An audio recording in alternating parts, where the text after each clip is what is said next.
Le thème de notre projet scientifique en équipe est les hydrogels injectables. L'intérêt de tels hydrogels est qu'une transition sol-gel s'effectue à une certaine température, aux alentours de 37 degrés Celsius, donc la température corporelle. En dessous de cette température, la solution est à l'état liquide. Au-dessus de cette température, elle est à l'état gel. Pour former un hydrogel injectable et thermosensible, on part d'un polymère naturel sur lequel on greffe par réticulation physique. L'intérêt du greffon utilisé est qu'il forme des liaisons hydrogènes à basse température avec l'eau. Lorsqu'on augmente la température, la dépendance de la liaison hydrogène avec la température désorganise la cage de solvatation autour du greffon et crée des agrégats hydrophobes. C'est la présence de ces agrégats et donc greffons hydrophobes qui permet la transition sol-gel et qui nous permet d'avoir un gel à la fin. Les hydrogels injectables ont déjà été énormément utilisés dans l'industrie pharmaceutique, notamment avec la réparation de tissus biologiques, l'encapsulation de cellules et le relargage de principes actifs.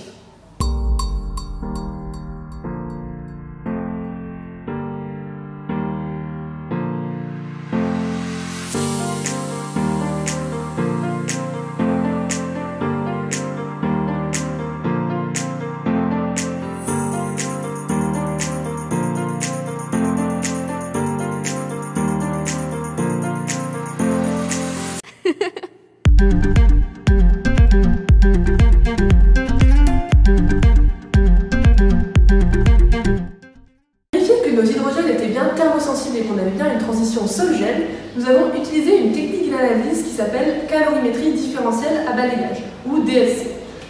Cette technique d'analyse thermique repose sur la mesure d'échange de chaleur entre un signal témoin et un signal qui est notre échantillon.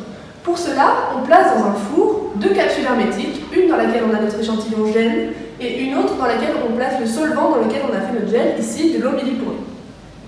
Ensuite, on impose une rampe de température au système de 20 à 60 degrés en variant le gradient et on mesure la température effective de chacune de nos capsules et la différence entre ces températures graphiques et il nous permet d'en déduire le flux émis ou absorbé par notre échantillon en comparaison à la référence. On mesure donc phi qui vaut en fait la dérivée d'enthalpie, donc en intégrant ce qu'on en a obtenu, on récupère l'enthalpie du système. Cette technique à nos hydrogels et voilà les résultats que nous avons obtenus. Pour nos analyses, on a donc imposé une rampe de température allant de 20 degrés Celsius à 60 degrés par pas de 0,5 degrés par minute. Ici, on peut voir les données obtenues pour notre 7e synthèse diluée à 1% massique dans de l'eau milliporée.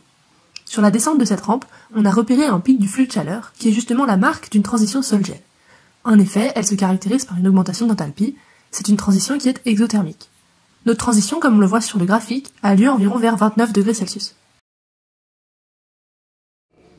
Donc pour caractériser les propriétés viscoélastiques de notre hydrogel, nous avons utilisé un chronomètre Code-Plan. Donc pour réaliser cette étude géologique, nous avons d'abord étalé une partie de notre hydrogel sur la plaque fixe de l'appareil. Nous avons ensuite appliqué une contrainte de cisaillement par le biais d'un cône que nous faisons tourner de manière cyclique à une fréquence de 1 Hz. Cela nous permet donc d'appliquer une contrainte de cisaillement gamma et de mesurer une contrainte de cisaillement effective au sein du gel sigma qui va nous permettre de remonter à deux valeurs les propriétés essentielles de notre hydrogel qui sont le module élastique, G' qui est caractéristique cette fois-ci du comportement solide et donc de la phase gel de notre solution, et le module de perte qui est cette fois-ci caractéristique d'un liquide visqueux et qui va nous permettre de caractériser la forme plutôt en solution liquide de notre hydrogel. Et ce module élastique, ce module de perte nous permet de retourner à un autre paramètre important qui est la viscosité complexe qui est égale au module de G' plus IG'. Nous avons caractérisé différentes solutions. Voici l'un des graphiques que nous avons obtenus. À basse température, on observe une diminution des modules élastiques et visqueux, ainsi que de la viscosité avec la température, selon la loi d'Arrhenius. On constate à basse température que le module élastique est plus faible que le module de perte, preuve que le milieu est bien assimilable à une solution liquide. Puis, à partir d'une température de 28 degrés Celsius, les greffons de G' deviennent hydrophobes, la solution change alors de comportement et les modules viscoélastiques augmentent avec la température. Le module élastique devient supérieur au module de perte, caractéristique du passage de la solution d'une forme liquide à une forme totalement gélifiée. Nous avons étudié ces propriétés viscoélastiques pour différentes synthèses et différentes concentrations massiques. Voici l'évolution de la viscosité complexe de chaque solution en fonction de la température. On constate que pour une même réaction, la viscosité est d'autant plus importante que le pourcentage massique est élevé. De plus, en comparant les solutions issues de différentes réactions, on remarque que le taux de greffage, c'est-à-dire le nombre de greffons par chaîne d'alginate, joue un rôle capital sur la viscosité de la solution. Un taux de greffage plus important induit une plus grande viscosité. Ainsi, la voie de la synthèse doit donc être optimisée pour obtenir un taux de greffage maximal. Après avoir étudié les propriétés viscoélastiques de notre hydrogel en milieu aqueux, nous avons voulu étudier l'une de ses principales applications, c'est-à-dire le relargage de principes actifs. Dans notre protocole, nous avons modélisé le principe actif par un colorant rouge appelé éosine. Donc pour cela, nous avons dissous notre hydrogène en milieu aqueux à différentes concentrations massiques, donc 3 et 4%. Nous avons chauffé ces solutions à 40 degrés afin que l'hydrogène soit sous forme gélifiée, puis nous avons placé ce gel dans le papier filtre que nous plongeons lui-même dans un bain-marie à 37 degrés Celsius, qui permet de modéliser le milieu biologique. Pour étudier la diffusion de ce colorant à travers le gel et la membrane, nous prélevons toutes les 5 minutes un échantillon à un endroit précis de la cuve de bain-marie.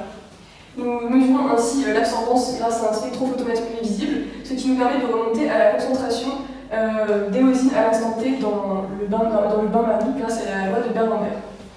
Pour modéliser notre courbe théorique, nous utilisons l'équation de la diffusion, qui est celle-ci, puis nous remontons à sa solution et traçons cela en fonction du temps. Voici ce que nous obtenons. On remarque que les données expérimentales ne coïncident pas avec la théorie. Cela peut s'expliquer par le fait que dans notre montage, la diffusion est accompagnée de convection due à la chaleur émise par la plaque chauffante sous notre bain-marie. L'utilisation que nous faisons de l'équation de la diffusion n'est donc pas correcte. De plus, on remarque une augmentation du temps de relargage pour les échantillons à plus gros pourcentage massique. Cela est dû au fait que l'éosine est une molécule de taille plus petite que l'émail de notre hydrogel. Elle n'est donc pas retenue par le réseau de notre gel, mais freinée par la viscosité de celui-ci. La dernière étape de notre PSE a été d'adapter notre projet au cas d'un milieu biologique pour pouvoir l'utiliser à des applications médicales concrètes. Pour cela, nous avons essayé de remplacer notre solution aqueuse dans laquelle on dissolvait notre polymère par une solution de PBS, donc de tampon de phosphate, qui est généralement utilisé pour modéliser le milieu biologique. L'un des inconvénients que nous avons rencontrés est que le tampon PBS que nous avons utilisé contenait des ions calcium qui réticulent l'alginate.